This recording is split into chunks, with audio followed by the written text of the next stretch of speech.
Hey guys, welcome back to my small engine repair channel. And today I am working on a Craftsman leaf blower that was given to me by one of my customers. I actually mentioned it in an earlier video. I forget which one now. It's actually just been sitting in my garage. I really haven't gotten to it. But it was left on a property that he purchased and he didn't want it. And I said, sure, I'll take it and we'll try to get it to run. So in this video, I'm going to show you the troubleshooting steps that I go through and hopefully we get this thing running. This leaf blower is a two-stroke, so that means you have to mix oil and the gas. And so with any two-stroke, and if you watch any of my previous videos, you'll hear me talk about inspecting the piston and the rings for scoring, because if it was ran without oil in the gas, it's not going to run right. So the first thing we do on this particular model is just pull off the cover so we can pull the exhaust off.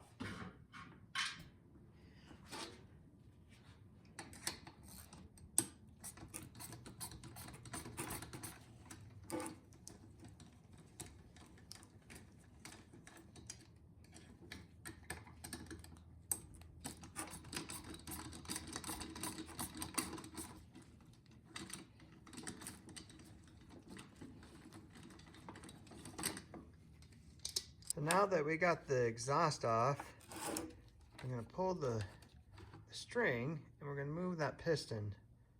And we're going to look for scoring, any grooves in it. This one looks pretty good on the exhaust side.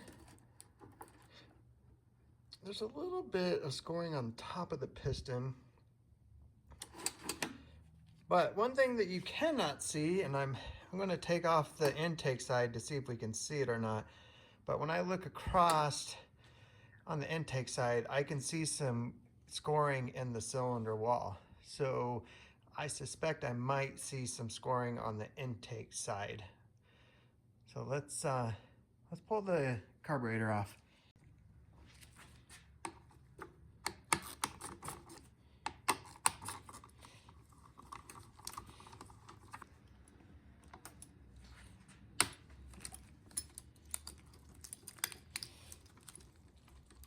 And we gotta pull the mount off. All right, so we're doing the same thing on the intake side. Just pull it.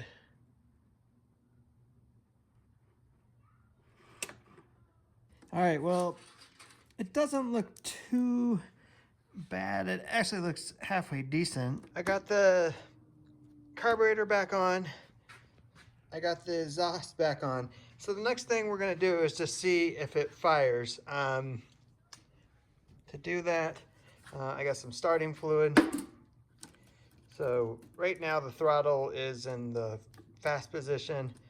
That's no choke, so I'm just gonna spray a little bit of starting fluid in there. Then we'll choke it, and then we'll try to start it.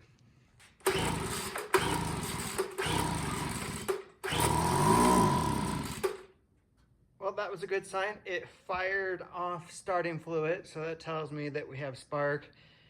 And yeah, we just need to get gas into the carburetor next. Well, let's see what comes out of the gas tank.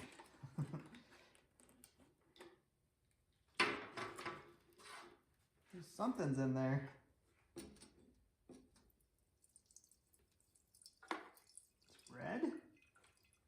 Must have been like some store-bought premix fuel. All right, so now what I'm doing is I'm looking down the tank and seeing if the fuel filter is still attached to the fuel line.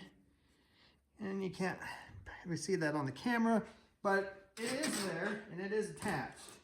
So I have another gas tank sitting around full of gas, old gas. And what I'm going to use that for is to, in this case, rinse.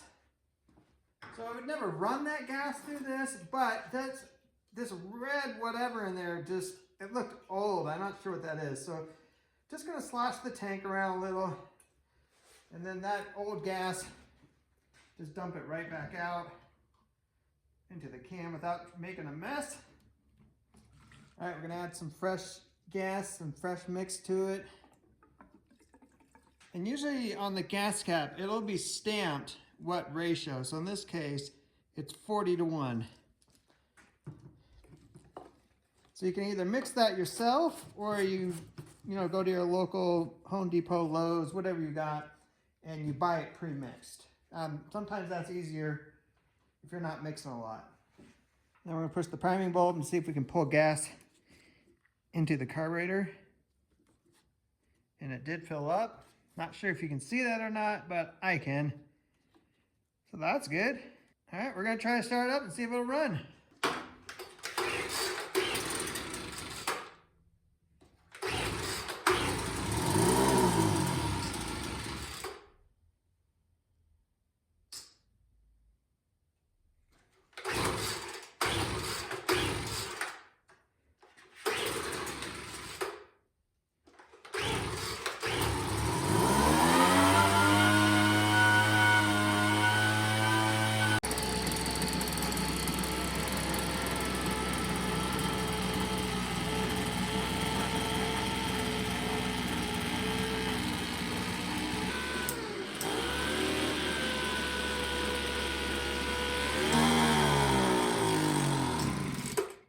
Well, that's good. It starts, it runs, and it idles, but when you go from idle to full throttle, it dies. So that tells me that the carburetor needs an adjustment.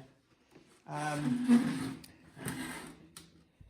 right up in here, there is a low and a high. I know it's kind of hard to see. There it is. Adjustment on the carburetor.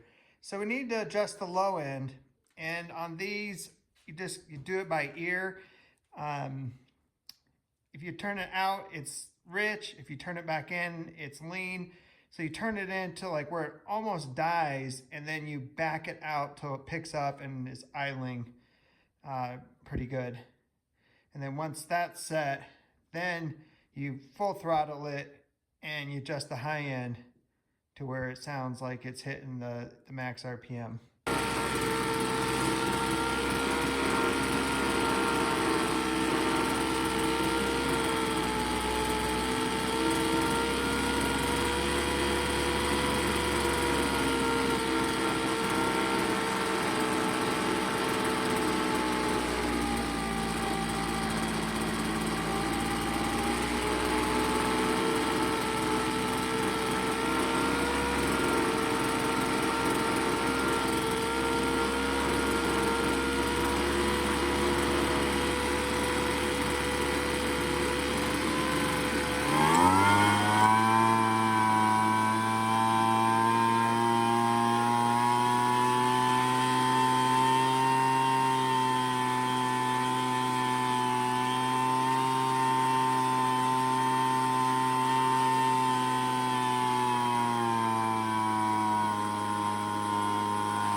Well, I hope you could hear the difference as I turn that low end to get it to idle, and then on that high end as well.